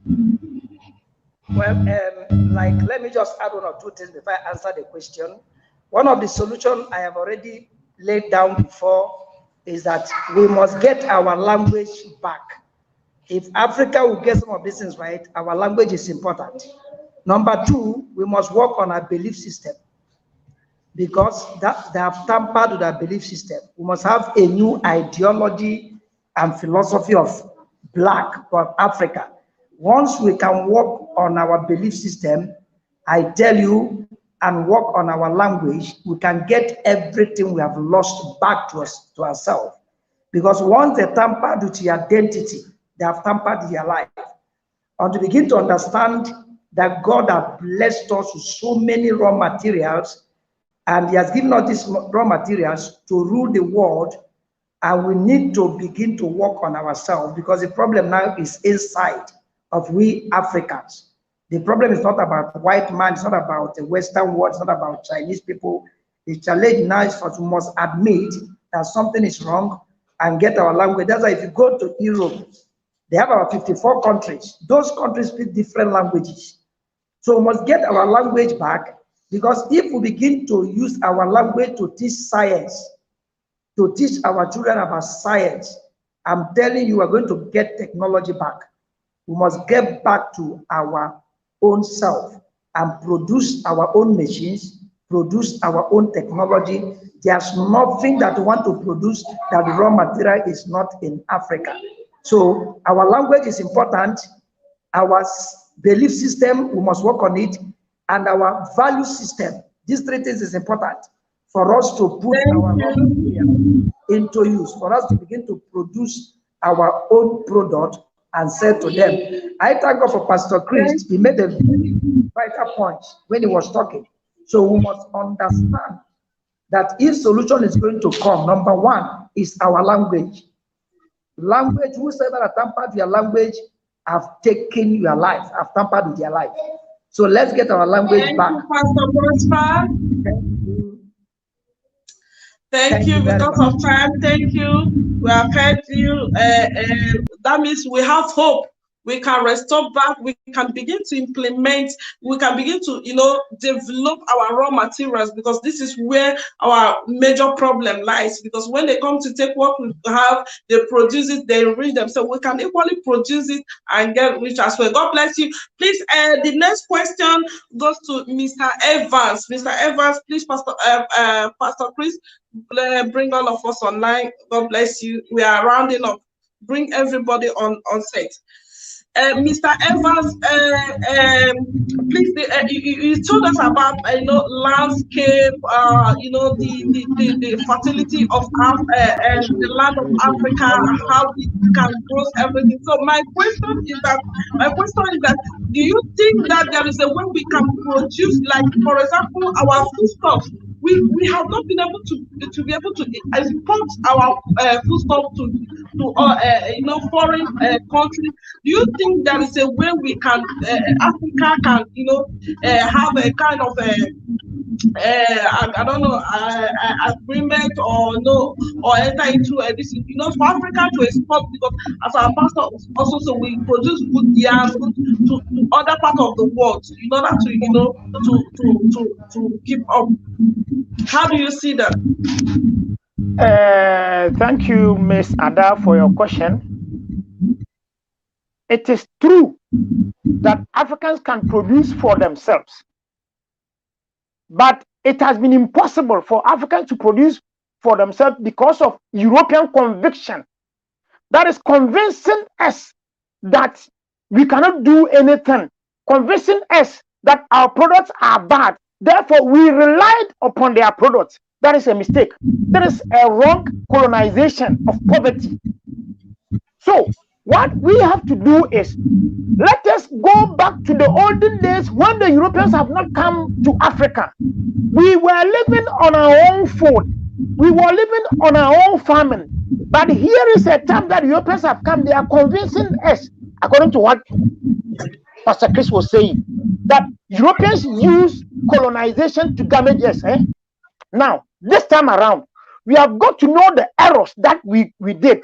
Now, we left our farms, we depended upon our products. Now, let's come back to our farms so that we can know the good thing that God has prepared for us on our land. Now, let us grow. Let us plant. Let us sow on our own land and then depend upon our own land so that we can save money. If we buy from them, we shall be victim to their trade. Now, we have to stop buying from them. Depend upon our own self, because we say we are independent. Okay, if we are independent, let us stop buying from them. Let us depend upon our own products. And then secondly, let us produce, no matter how slow we are. Even if now Okosun company is producing cars, let us use our own cars on African land and then stop theirs. Now, then the third thing is, then we shall stop giving them the minerals, the raw materials. Let us use the raw materials on Africa so that they will be hard up. They will be, the economy will fall. If we don't do this, we shall depend upon these people as long until Jesus Christ come back.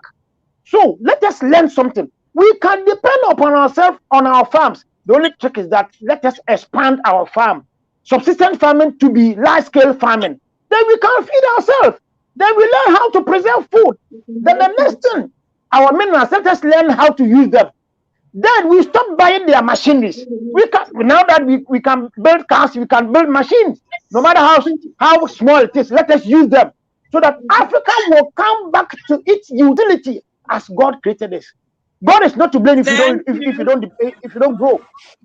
Thank you. Thank you, Mr. Evans. Thank you. God bless you. Thank you.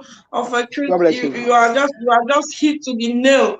We need to begin to use African products. Promote. Africa have the largest population in the whole world. So if we begin to patronize our product, we don't even need foreigners to come and patronize us for we to make it. So that is a very good point. So the next question go to Miss Marlo, thobi, who have spoken on a change of minds,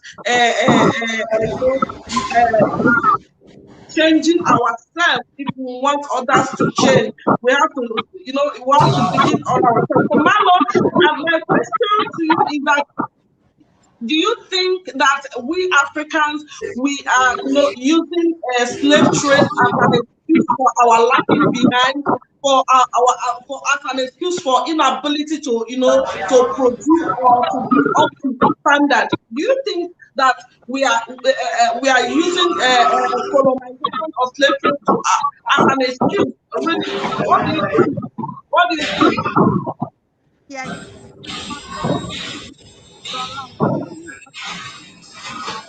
Pastor Chris, can you mute all the mics? Can you mute all the mics? Mute all the mics.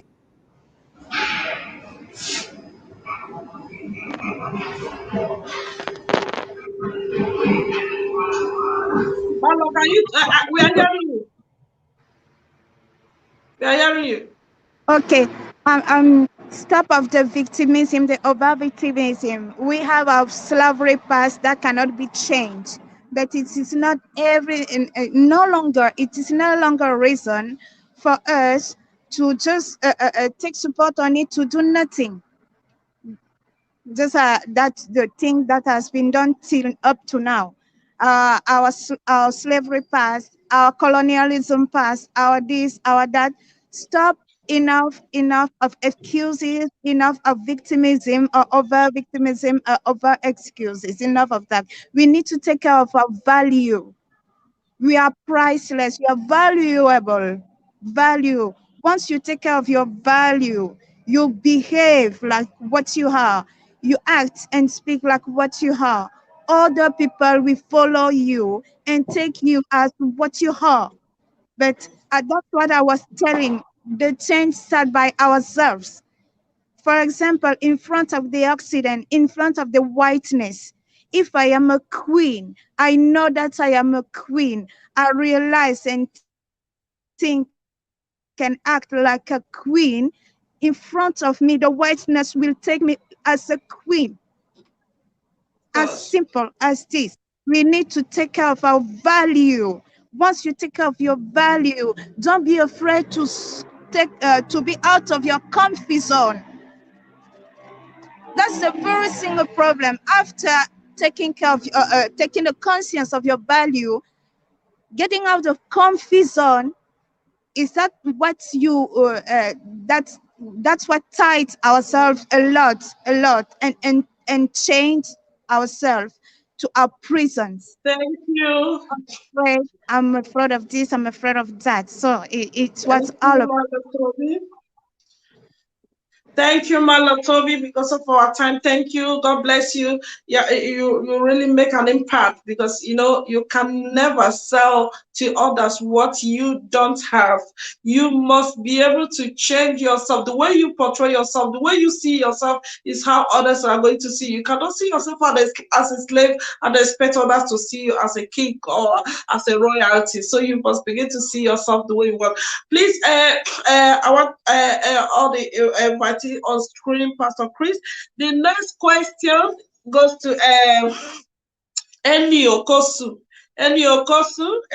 who have spoken on how he the anger. Man, I fight with you. So, enny Okosun, my question is that, do you think that the youth, as you can see, I don't know if you are watching the television, you see on news that in Spain, because they have Morocco have a coast with Spain.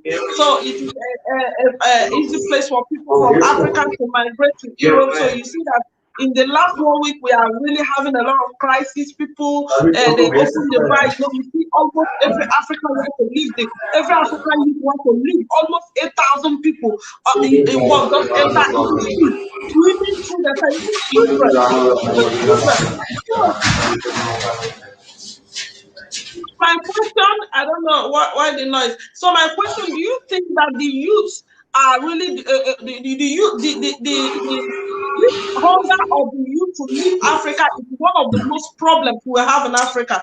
Because the youth, they are supposed to study and develop Africa, because if we leave the old people who are not, who are not educationally up to standard, who are not technologically up to standard to develop Africa, then I don't know why we are complaining, because every youth wants to leave Africa. So who wants to leave Africa? Do you think that that is the right decision for the youth of today? God bless you, sir. Yeah, that's a very powerful question. That centers everything. That is the main point of, if Africa wants to arise, this is the question. This is the main question. Forget about resources, forget about what we're endowed with, forget about anything. This is the question.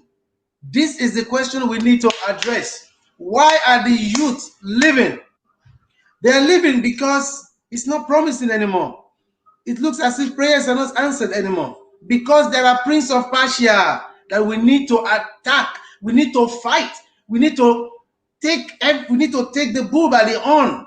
Enough of fasting. Enough. We'll fast, but now we need to come into action. We need to come into action. And look at what actually happened in toll gates. At toll gates, no Christian Association of Nigeria was there to fight and stand. They were looking. I don't know. There is no imam that is standing and saying, no, we need to. These people, they were fed up. They were fed up. If I'm a freedom fighter and I believe in action, I believe in spiritual and I believe in physical. But what we're doing as African, we're so mentally derailed that no, we only believe in spirit. I'm a spiritual man. But at the same time, I need to work in the physical. What has been transpired in the spiritual must come into physical. When we read Bible, Lucky Dube said, we have to read Bible in understanding. Don't let us be fooled by spiritual leaders, because they cannot even be there to fight for you. They're only there to stand there. So what I'm trying to say is, when God created the Garden of Eden, what did he do? He said, Adam, you need to now come to the physical and take care of it. But we are not taking care of that.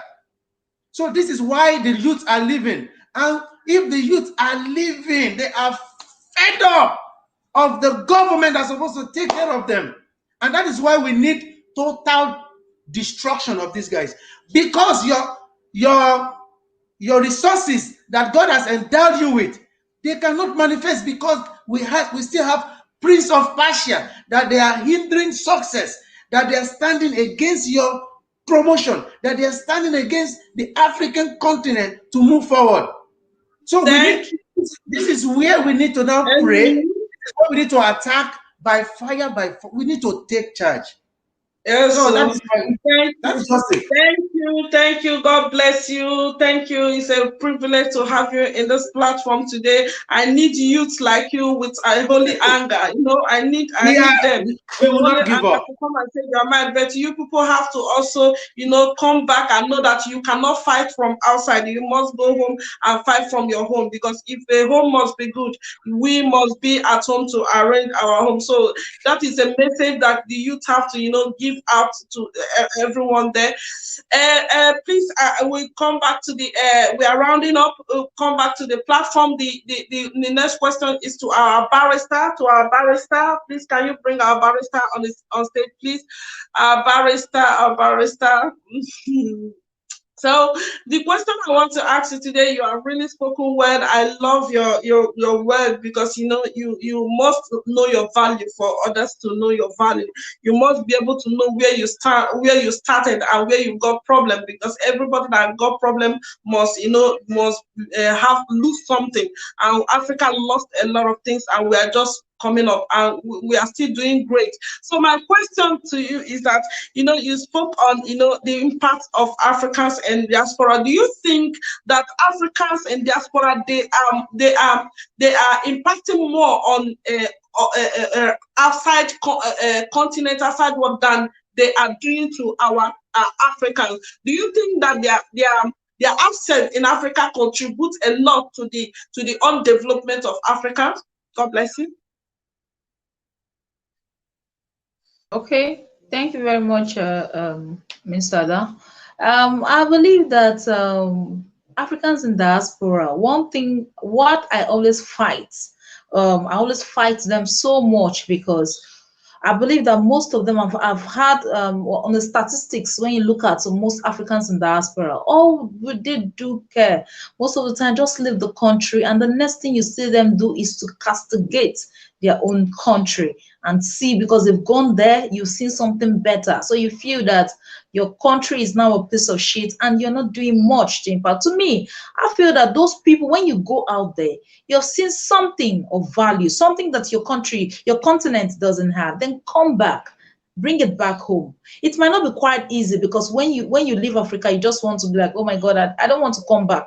But this is your home. This is your homeland. So I believe that the Africans in diaspora, they need to do more. They need to do more to impact on the Africans, because those that are still at home, they might not really know much. All they know is what they see within them, and they might still be fighting within. But you have gone out, you have seen the development, you have seen the ideas, you have seen the things that have been put in place, you have seen a better nation, you have seen the way they reason. Then why not come back and bring it down here? We know that, fine, you might say that Africa, maybe the continent you have, the Africa that we have, sometimes the leaders don't appreciate what they have. But I believe that it's not all about them appreciating, it's all about your selfless efforts, coming back to put in place what should be, and so that the younger generations can grow up, not to find this Africa the way it is. Because the Africa of our earlier fathers is not the same Africa of today. Pre-colonial era, the Africans that we have is not the same. The whitewashing of the whites of what they tell us about African history is not true. There's so many hidden facts about Africa, because when you look at it, that the anthropological evidence has shown that advance in engineering, mathematics, navigation, physics all started in Africa. So we have a lot who have really impacted in the world, but a lot have been erased. So therefore, those in diaspora, they need to come back home and make the impact here. So those at home, they could change their mindset, because even those at home say, we are seeing things, we know things, and we know what should be. So let's erase that negative mindset from us and try to walk in the positive. And those out there, when you have seen something, bring it back home, so that we can work together and make Africa a better place. Thank you, Barrister Mercy Ukonu, all the way from Nigeria. I'm really proud of you. As young as you are very intelligent. I'm really proud of you. Thank you. It's a great privilege to have you in this platform, in this program, Arise Africa, with more speakers like you. Africa will definitely arise. Please, we are just summarizing. I want to bring Pastor Chris and everybody on the screen. Pastor Chris, please, can you just tell us in just few words what is the conclusion? What is your message to Africans today? We are celebrating. I want to see everybody on stage, please, so that it will not look as if I'm talking to myself. I want to see everybody on stage. Pastor Chris, God bless you. Pastor Chris, please, what do you have today? We are on Arise Africa. We are celebrating African Day. And the topic today say Africa, the cradle of humanity. And we have had this great speakers from all part of Africa. I'm really honored. I'm really grateful. I am thankful. I appreciate you all. I honor you all. May God bless you for honoring this invitation. Pastor Chris, please, what do you have to tell Africans at home, Africa in diaspora, as regarding to our program today, Arise Africa, Africa, the Cradle of Humanity, and African birthday? What do you have? Just a few words for you to round up. God bless you, sir. Okay, thank you. I think I would like to say you have heard, because you see, if we don't know our history, I think we are also going to repeat the same mistake our forefathers have done. So the message I just want to pass across all over the people, whatever they are, if you are living in diaspora, if you are also in Africa, that you should not forget your home. There is no place like home. You know, traveling is good, but nobody's coming. Nobody is going to repair your country but just yourself. The Chinese will not come. Even the Chinese we are saying today, they are there invading. Never you think that they are there to help you. We have seen what happened when they came. They also came there to invade. So we got to make sure that the future, the African we are seeing today, is you and me, because you are the history that they are going to write tomorrow. It's not what your nation can do for you, it's what you can do for your nation. Thank you so much, Ada Jesus.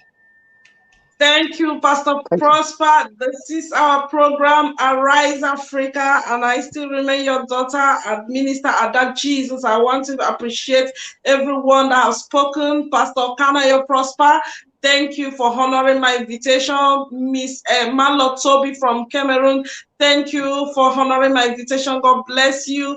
Mr. Evans, all the way from Ghana, God bless you for honoring my invitation.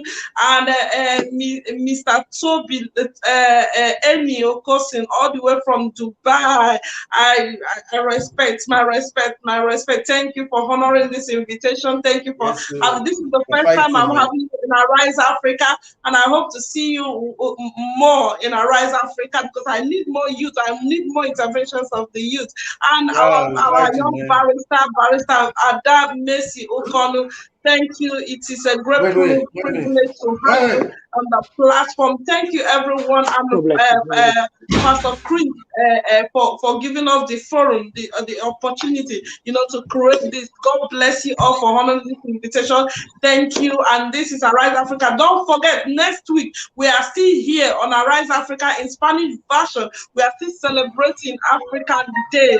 If you want to hear Spanish, you want to see how Spanish language look like, come and connect with us next week by 1 o'clock, by 1 p.m. next week, Saturday, same time, same place in Kingdom Radio 94.9 FM. God bless you for joining us. God bless you for being with us, and happy Africa Day. God bless you. God bless you. God bless you. God bless you. God bless you too. God bless you. Let's keep fighting, man. I have to fight, man, to the last, man, until it's better, man. Thank you. God bless you. See you next Thank you. time. God bless you. God bless you.